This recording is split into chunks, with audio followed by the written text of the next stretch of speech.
त्रिलोकीनाथ को तपस्या की क्या जरूरत है? वो क्यों तप में बैठे हैं यहां पर? वो अपनी भ्रुकुटी टेढ़ी कर देते हैं तो प्रलय हो जाता है, वे मुस्कुरा जाते हैं तो व्यक्ति का जीवन बन जाता है। ये सारी सृष्टि जिनके केवल और केवल इशारे मात्र पर चलती है, उस त्रिलोकीनाथ को तपस्या की क्या आवश्यकता है? वो यहां तप कर रहे हैं क्यों? किसकी प्राप्ति के लिए? किस सिद्धि के लिए? किस किस किस उपलब्धि के लिए?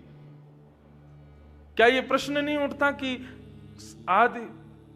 आदि ब्रह्म नारायण,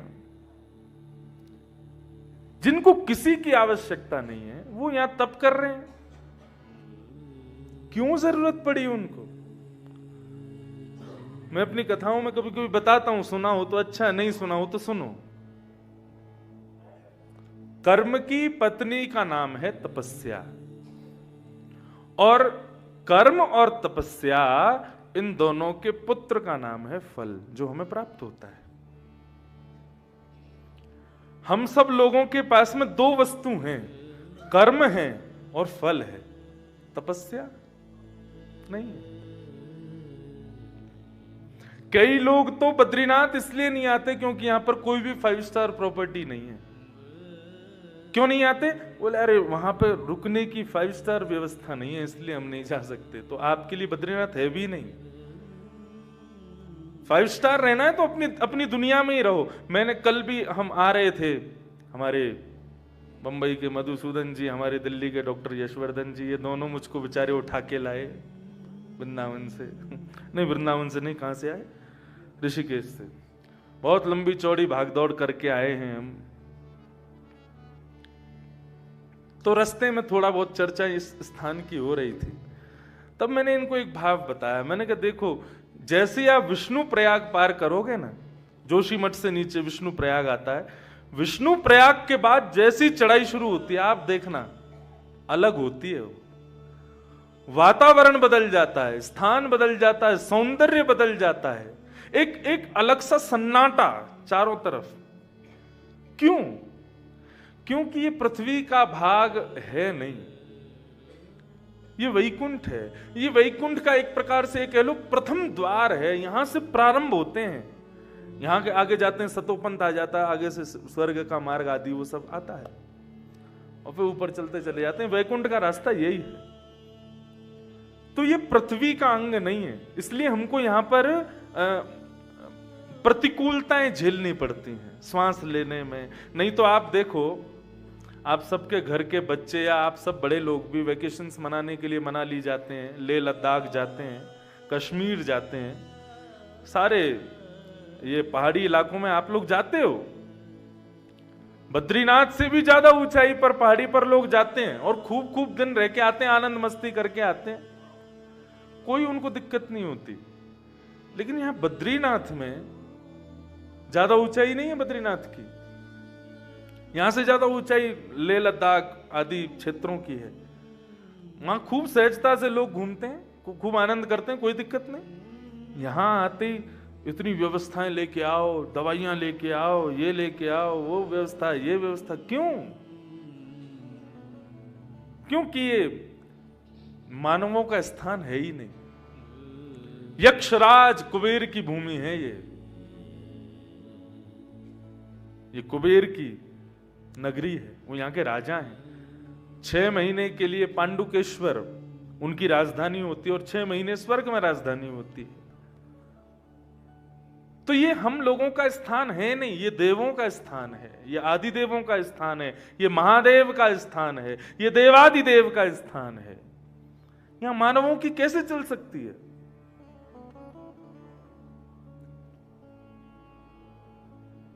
तो प्रश्न है कि नारायण को तपस्या की आवश्यकता क्यों है?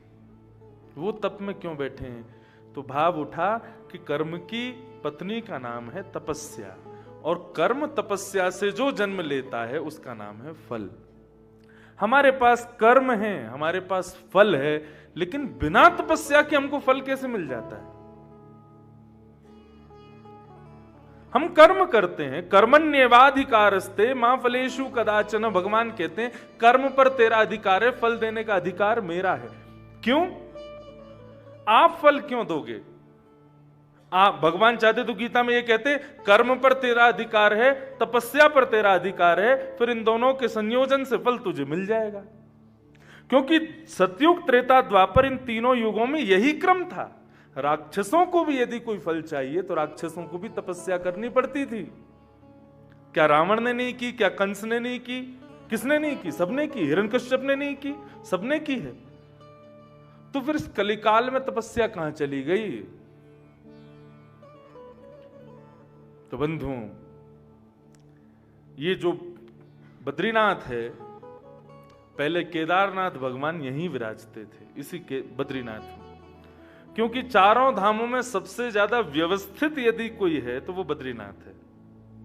यहां पर व्यवस्थाएं चार धामों से ठीक हैं, फिर भी केदारनाथ से भी अच्छी है, यमुनोत्री से भी अच्छी है। यहाँ पे गाड़ियां भी आ जाती हैं हम लोगों के अनुसार, और बाकी भी यहाँ पे ठीक है व्यवस्था, क्योंकि समतल है पूरा एरिया। तो यहां केदारनाथ भगवान विराजते थे। एक दिन शंख चक्र गदा पद्मधारी नारायण पधारे।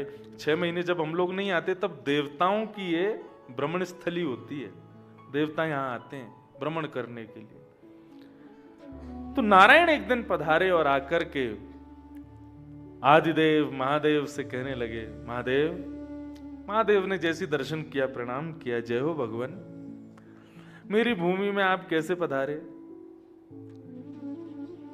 3 क्षेत्र है ना, विष्णुलोक, ब्रह्मलोक और शिवलोक। ये जो हिमालय खंड है ना पूरा, ये शिवलोक माना जाता है, शिव जी का स्थान है। इससे ऊपर जाते हैं तो ब्रह्मलोक, और सबसे ऊपर विष्णुलोक। तो शिवलोक है, यहां पर नारायण पधारे तो महादेव ने प्रार्थना की, भगवान आपका आगमन मेरी नगरी में कैसे? भगवान बोले नहीं, ऐसे ही घूमने आए थे, देखने आए थे यहाँ का सौंदर्य। बोले आओ प्रभु मैं घुमाऊं। बोले नहीं, घूम तो हम सब लिए, अब एक इच्छा है। क्या? थोड़ा सा स्थान यदि आप हमको यहां पर दे दो कहीं, तो वहां बैठ करके हम थोड़ा तप करना चाहते। महादेव जोर से मुस्कुराए, बोले आपको तपस्या की आवश्यकता? आप साक्षात आदिदेव हो, आपकी भ्रगुटी टेढ़ी करने से दुनिया बनती बिगड़ती है, आपको तपस्या की क्या जरूरत है? महादेव ने बात को टाल दिया, बात को समाप्त किया। बोले कि नहीं प्रभु, आपके लिए तपस्या का स्थान नहीं है यहाँ पर। और बातों में मन घुमाने लगे तो फिर लौट करके भगवान आए, बोले नहीं, मुझे यहाँ स्थान चाहिए, मुझे तप करना है। भगवान शिव बोले देखो, आप जिद मत करो, यहां कोई स्थान नहीं है आपके लिए। और रही बात यह है कि मैं देख नहीं सकता आपको तप करते हुए, आपको कष्ट में, आपको अव्यवस्था में मैं नहीं देख पाऊंगा, इसलिए भगवान आप रहने दो। भगवान बोले ऐसे नहीं मानोगे तो हम पे दूसरा तरीका है।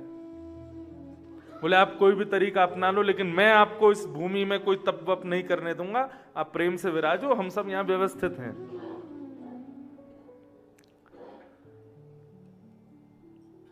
महादेव अपना चले गए, ठाकुर जी भी अपने चले गए। भगवान बोले दूसरे तरीके से आएंगे। तो इसी तप्त कुंड में शिव पार्वती दोनों स्नान करने के लिए जब गए तो नन्हा सा बालक और वहीं तप्त कुंड के कोने में बैठ करके रुदन कर रहा था। जैसे ही पार्वती जी ने देखा तो भगवान से कहा, हे महादेव देखो ना, किसी का छोटा बालक यहां रुदन कर रहा है, लगता है कोई देवता अपना बालक छोड़ गया है। शंकर जी बोले कोई देवता का बालक नहीं, मुझे तो ये कोई मायावी बालक लगता है। बोले नहीं नहीं प्रभु, आप कैसे निर्दयी हो सकते हो, इतनी ठंडी हवा चल रही है, ऐसा मौसम है, कोई बालक बेचारा रो रहा है, इसको मां की आवश्यकता है, कोई देवता छोड़ गया, मैं ले लेती हूं ना। शंकर जी बोले देवी पीछे हट जाओ, मुझे इस पर विश्वास नहीं हो रहा है, पता नहीं क्यों, मुझे ऐसा लग रहा है कि कोई मायावी बालक है। पार्वती जी बोली आप तो ऐसी बोलते हो। गई, जाकर के बालक को उठाया, हृदय से लगाया, लेकर के अपने स्थान पर आई और स्थान पर उस बालक को लिटा करके, और बालक का रोना बंद नहीं हो रहा था, तो कुछ बेर वहां थे, बदरी फल, बेर को कहते हैं बदरी। वो बदरी फल गेंद जैसे दिखते हैं, तो उस बालक को दिखा करके पार्वती जी थोड़ा आनंद करने, लो खेलो। वो बालक उन बदरी फलों को देख के शांत हो गया और अपने मुख में लेकर के उससे खेलने लगा। पार्वती जी बोली, हाँ अब व्यवस्थित है, अब ठीक है, चलो हम जल्दी स्नान करके आते हैं, फिर देखेंगे इसका क्या करना है, कहां से आया, कौन क्या, वो सब देखेंगे व्यवस्था। स्नान करने के लिए महादेव और पार्वती दोनों गए। स्नान करके जैसे ही लौटे तो मुख्य द्वार मंदिर का बंद, भीतर से लॉक। जैसे ही दोनों ने धक्का दिया तो खुले ही नहीं। पार्वती जी बोली, ये क्या हुआ? महादेव कह रहे, मैं कह रहा था मायावी बालक है, उसी ने कुछ भीतर से कर दिया है।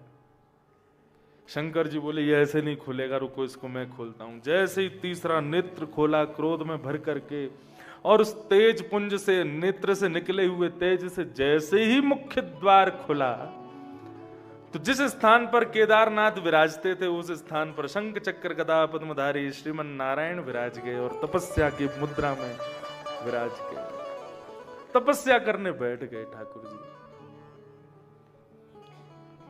महादेव बोले, मैंने कहा था ना मायावी बालक है। मायावी बालक नहीं, माया को जो जन्म दे वो बालक था। अब गया हमारा स्थान हमारे हाथ से, अब ये बैठ गए यहां डट करके, अब नहीं उठेंगे यहां से। शिव पार्वती दोनों गए, जाके प्रणाम किया, बोले भगवान क्यों जिद है आपको तपस्या की? तब भगवान कहते हैं, बोले सतयुग में चलेगा, त्रेता में चलेगा, द्वापर में चलेगा तपस्या का जोर, लेकिन कलयुग में नहीं चलेगा। कलयुग पर लोगों पर इतना समय नहीं होगा कि वे आकर के तप करें, वे थोड़ी अव्यवस्थाएं सहन करें, थोड़ा अपने शरीर को अव्यवस्थाएं दिलावें, उनसे ये सब सहन नहीं होगा।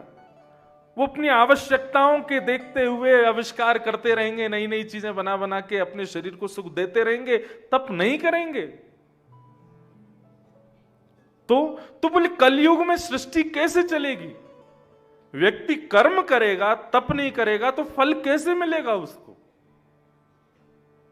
शंकर जी बोले, तो फिर आपने क्या विचार किया? बोले, हमने ये विचार किया कि कलिकाल में जितने भी मानव इस पृथ्वी पर, धरती पर जन्म लेंगे, उन सब के लिए हम बैठ करके यहां तपस्या करेंगे, ताकि वो